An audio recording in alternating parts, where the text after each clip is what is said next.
Today, President Trump will meet with his cabinet at the White House instead of Camp David. Retired four-star General Jack Keane joins me now. General, welcome back. Always good to see you. Will you give us the big picture, please? What is the state of play in the Iran war? Well, certainly the president's made a decision here, and that is to try one last diplomatic effort to see if we can make a deal with the Iranians. And believe me, I mean, President Trump, we got to remind ourselves, he is the one president that has taken Iran on in a consequential way in 47 years. 7 other presidents had to deal with this regime, and he made up his mind that they were going to solve this problem. And why is that? So our audience understands once again, is because even after the 12-day war, Stuart, we recognized by intelligence, Mossad and the CIA, that Iran was recommitted to all of its goals again, despite its nuclear program being set back, and despite the destruction of its military capability. They fully intended to rebuild their ballistic missile program, to recover their nuclear program, and they were funding support to the proxies right after the war and continuing it during a different network than what they were using. When they came to that conclusion, they are not going to change, and the math was alarming. They were building ballistic missiles at a rate assisted by China that if they were able to use them against Israel and our allies, it would overwhelm our ability to defend effectively against that. That was the sense of urgency that was driving it, and people forget why we're actually in this. And it truly is stability in the region, U.S. vital national interests here for sure, protection of Israel and our allies in doing so. What we were on the cusp of doing, returning to military operations, the president understands what that is, what that would achieve, and he's giving the Iranians another chance here to see if we can get to the same place without having to use that military force. So where are we in that? The world is once again standing at a dangerous crossroads. In Washington, inside the White House, President Donald Trump gathers his cabinet for a critical meeting, not at Camp David as originally expected, but directly inside the center of American power itself. The decision alone signals urgency. Behind closed doors, discussions are focused on one question: what happens next with Iran? At the same time, thousands of miles away, tensions continue rising across the Middle East and Eastern Europe. Oil routes remain under pressure. Missiles continue flying over Ukraine. Russia and Iran are both challenging the United States and its allies in different ways, while the entire world watches carefully, knowing that a single miscalculation could trigger something much larger. The situation with Iran did not begin yesterday. For decades, Iran and the United States have remained enemies politically, militarily, and strategically. But now, according to American officials and intelligence agencies, the danger has entered a new phase. Only weeks ago, a short but destructive conflict, described as the 12-day war, damaged parts of Iran's military infrastructure and nuclear facilities. Israel and the United States believed the strikes would significantly weaken Iran's capabilities. Military sites were hit, missile systems were destroyed, nuclear-related facilities suffered damage.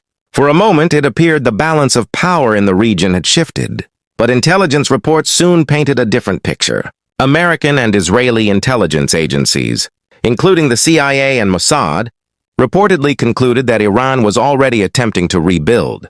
According to these assessments, Iran had not abandoned its goals at all. Instead, the Iranian government allegedly remained committed to rebuilding ballistic missile systems, restoring nuclear research capabilities, and continuing support for allied armed groups across the Middle East. That conclusion changed the atmosphere in Washington completely.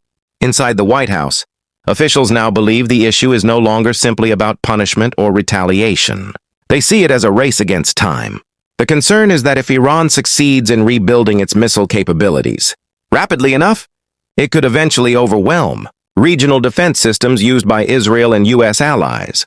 One location sits at the center of this crisis: the Strait of Hormuz. The Strait of Hormuz is one of the most important waterways on Earth. Every day, massive oil tankers pass through the narrow channel carrying energy, supplies to countries around the world. A large percentage of global oil exports move through this route. If the strait closes or becomes unstable, fuel prices rise globally. Markets panic. Economies feel immediate pressure. Iran understands the importance of this location. According to U.S. officials, Iran has attempted to use the strait as leverage against the international community. Iranian leaders have argued that they possess influence over the waterway because of their geographical position along the Persian Gulf. The United States rejects that claim entirely, insisting that the Strait of Hormuz must remain open as an international waterway, protected under freedom of navigation laws. This disagreement has become one of the most sensitive issues in ongoing negotiations. For now, both sides appear to be exploring a temporary diplomatic path. Negotiators are reportedly working toward what officials describe as a memorandum of understanding. Not a final peace agreement, but a framework document that could prevent immediate escalation. The first priority is simple: keep the Strait of Hormuz open. If that objective can be secured, negotiators would then move into a second phase lasting approximately 60 days. But this next stage would involve far more difficult subjects: Iran's nuclear program, ballistic missile production, regional proxy groups, economic sanctions, military restrictions, and broader regional security guarantees. Each topic carries enormous consequences. Every side enters negotiations with deep distrust. American officials reportedly believe Iran may attempt to delay discussions strategically, buying time to rebuild weakened capabilities while reducing the chances of immediate military retaliation. Meanwhile, Iranian leaders reportedly believe they possess leverage of their own. They understand the global importance of oil markets. They understand that prolonged instability in the Middle East affects economies everywhere. And they understand that the United States, despite its military power, also faces political pressure at home. This creates a tense and dangerous game of pressure, timing, and calculation. But Iran is not the only crisis dominating global attention.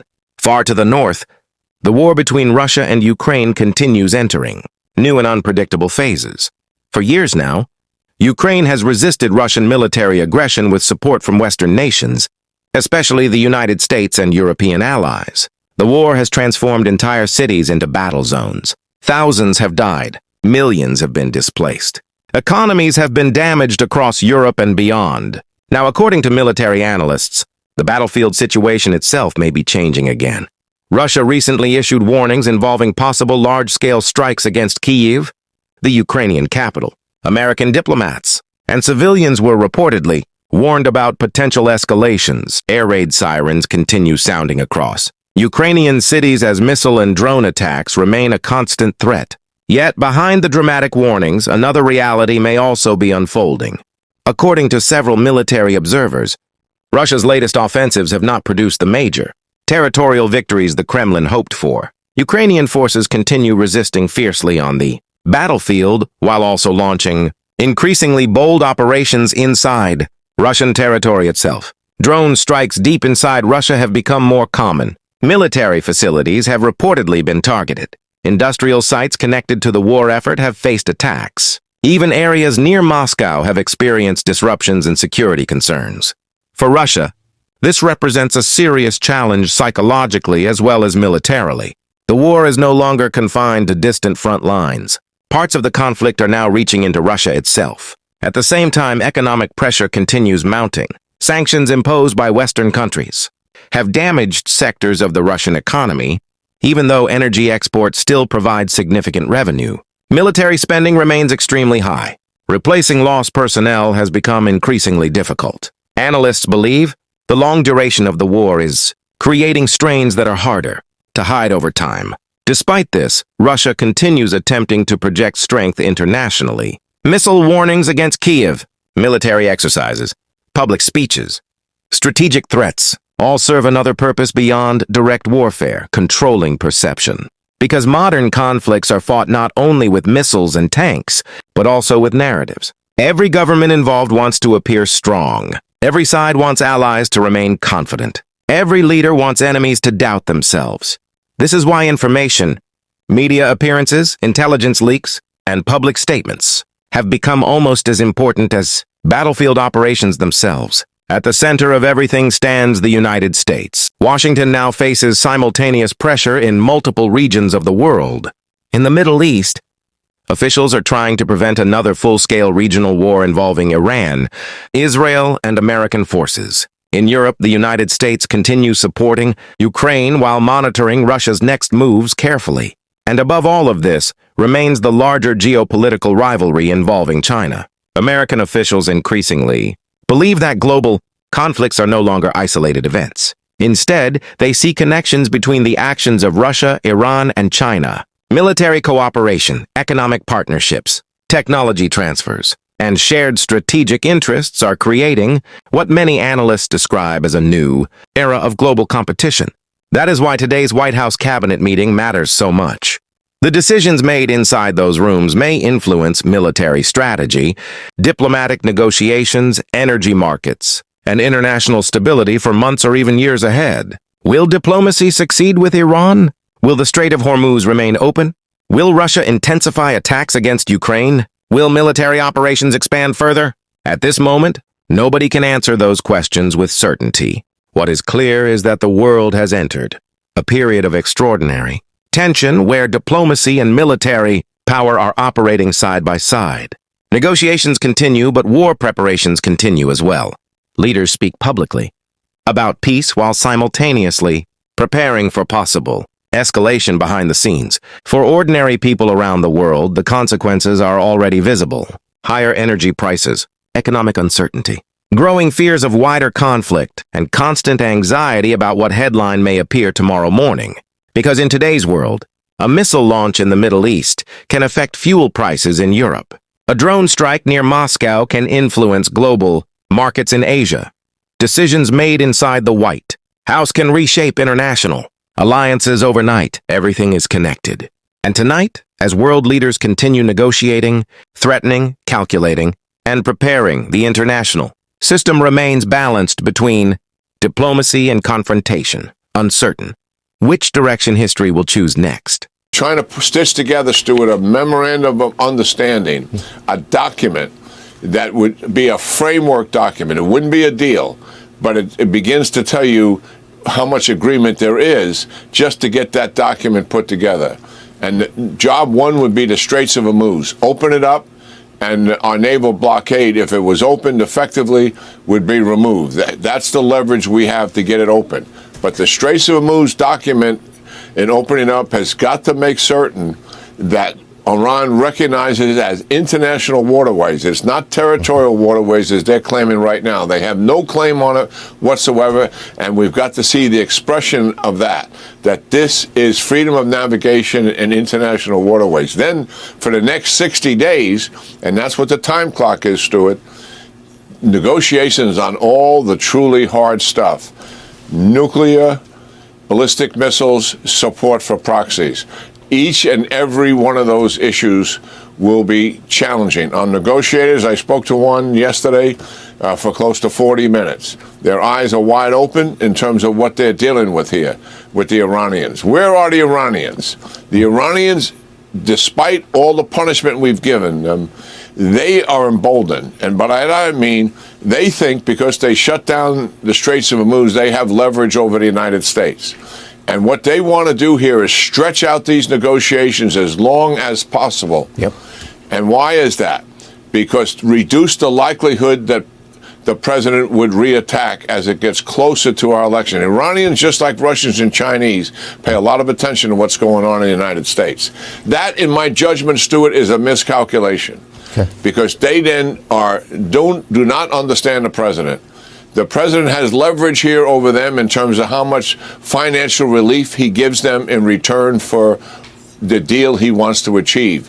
But the other leverage is what they think will not happen, will happen if this deal folds, and that is reattack. And the president has that card to play, and it's right there. That's the basic framework of where we are. Whilst we have the time, let me refer to Russia. Putin has Secretary Rubio, Russia has issued a warning to Rubio, hey, evacuate U.S. diplomats and American citizens ahead of systematic strikes on Kyiv. What's going on? I thought the Russians were losing ground. Now they're threatening Kyiv again with missiles and get Americans out? This is another desperate attempt for Putin to change the narrative. You're absolutely right. What's been happening on the front lines, they're conducting a spring and summer offensive. It has failed. They're not taking ground, they're losing ground. That's the reality of it. Not only that, the Ukrainians have been striking deep into Russia, into Moscow itself, into industrial plants and other things that are all military targets to sustain the war. Russia had to appeal to the United States to get a ceasefire because they were afraid that Ukraine was going to interfere with their May Day parade. Imagine that. That's the fear that Russia had. And they were humiliated by having to do that. This is an attempt. Certainly the bombing is real. I'm not suggesting it's not. But this is an attempt to try to change the narrative that Russia is really dominating and running this war. For the first time in this war, 4 years in, Russia cannot sustain the personal losses they're taking. In other words, they can't replace the people they're taking on the scale that they have in the past, and they've got economic challenges despite the rise in oil prices.